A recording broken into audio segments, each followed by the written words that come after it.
Hello and welcome.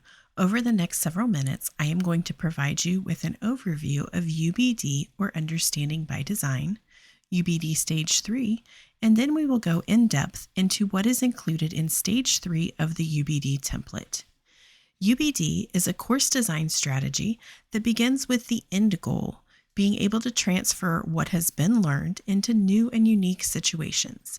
We then work backwards from the final goal to create units in which all instruction, activities, and experiences are focused on the end goal and built upon relevant industry standards and best practices. UBD is comprised of 3 stages. Stage 1, identify desired results. Stage 2, determine acceptable evidence. And Stage 3, plan learning experiences. Each stage builds on the next, but all focus back to the industry standards and competencies, our ultimate goal of transfer, and the previous stage. The interconnectedness of the stages becomes even more apparent in Stage 3. In Stage 1, we identify our essential questions, understandings, knowledge, skills, and transfer to industry standards and competencies.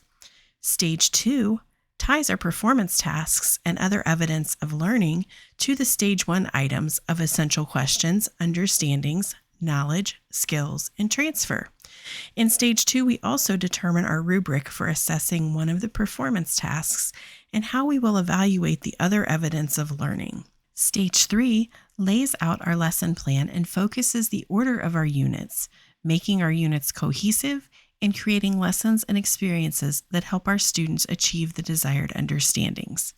So let's go more in depth into Stage 3 of the UBD template.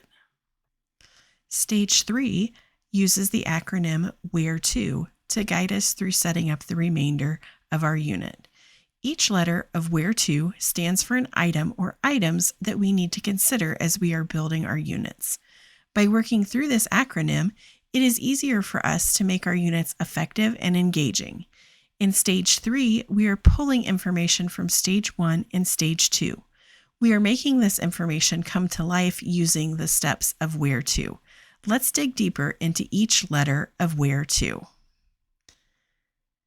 W. W represents the first idea in WHERETO.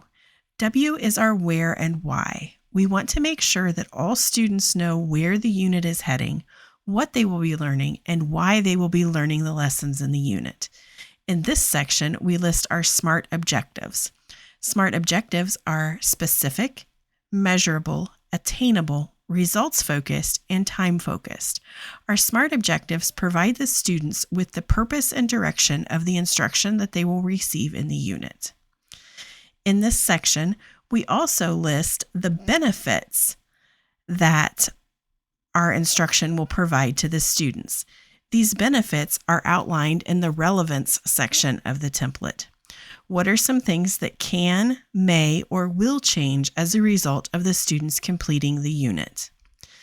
In the diagnosis section, we will list ways in which we will assess where our students are prior to completing our unit and where their knowledge is after they complete our unit. If we are using pre-tests and or post-tests, we would list them here. We can also list assessments that we will use during our units to test for misunderstandings or misconceptions. H stands for hook and hold. This section is comprised of 2 subsections, hook and hold and technology. In the hook and hold section, we will describe how we will capture our students' attention and keep them engaged in our units. We can use strategies like interesting facts, a problem that needs to be solved, captivating stories, shocking statistics, or anything that we feel would grab their attention and make them want to learn more.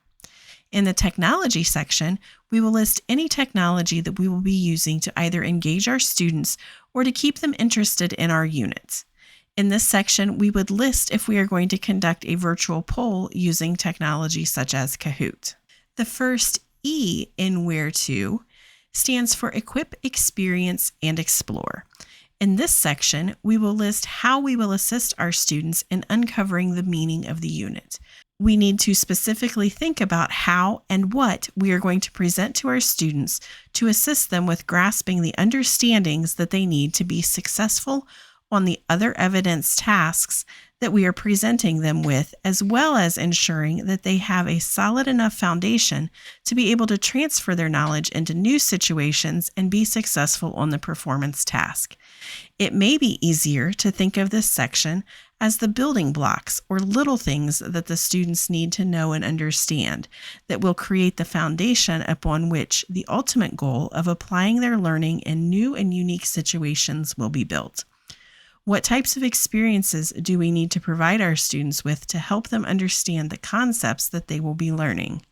Are there things or situations that our students need to be able to explore or manipulate to be able to fully understand the concepts we are presenting? This is the type of information that we would list in this section. R in WHERETO asks us as designers to consider ways in which we are providing our students with opportunities to rethink, revise, refine, and reflect upon their learning. In this section, we want to create tasks that cause our students to rethink and challenge their prior understandings about the big ideas that we listed in Stage 1.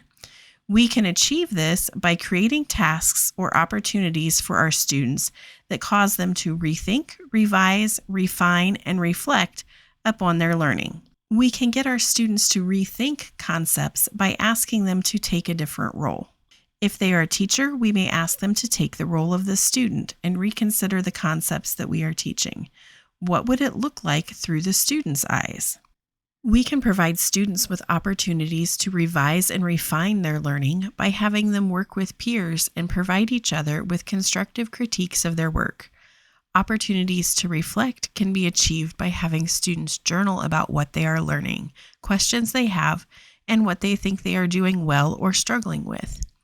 In the Reflect and Self-Regulate section, we identify how and when students will be given time to reflect and complete metacognitive activities. As we identify these experiences and opportunities, we will list them in their respective boxes.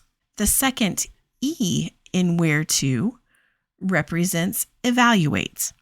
This section focuses on metacognition or self-assessment. Metacognition is not something that students do reflexively when they are learning. As designers, we need to prompt our students to do this. We may pause in the middle of our instruction and ask students to write for 3 to 5 minutes about what they are learning and what questions they have. This is also where we should list ways in which students will receive feedback so that they can make the necessary adjustments to their learning. If we are giving feedback during or after quizzes or feedback on assignments, we would list that here. T represents tailored.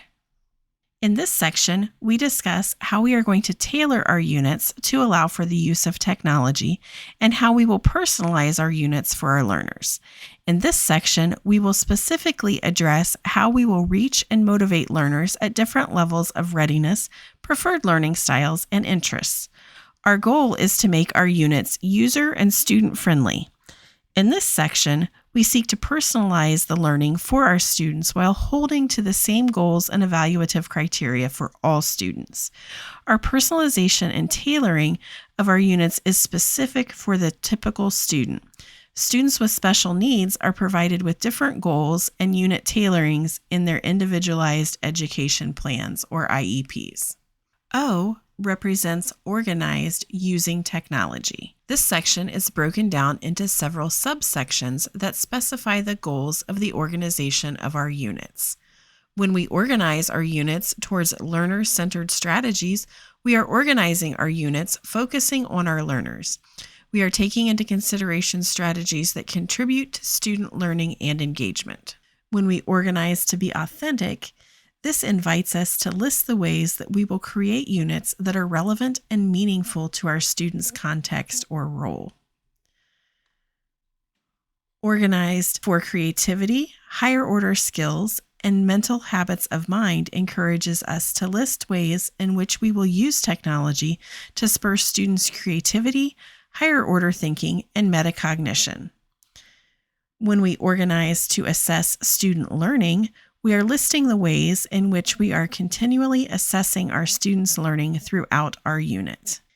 In the Organized to Use Technology to Analyze Data section, We list how we will use technology to assist us in our units to measure and track student learning. This also gives us the opportunity to set benchmarks for student learning, as well as seek feedback from our students to assess our own units for future improvement. In conclusion, Stage 3 is where we make Stages 1 and 2 come to life using the WHERETO acronym. Thank you for listening.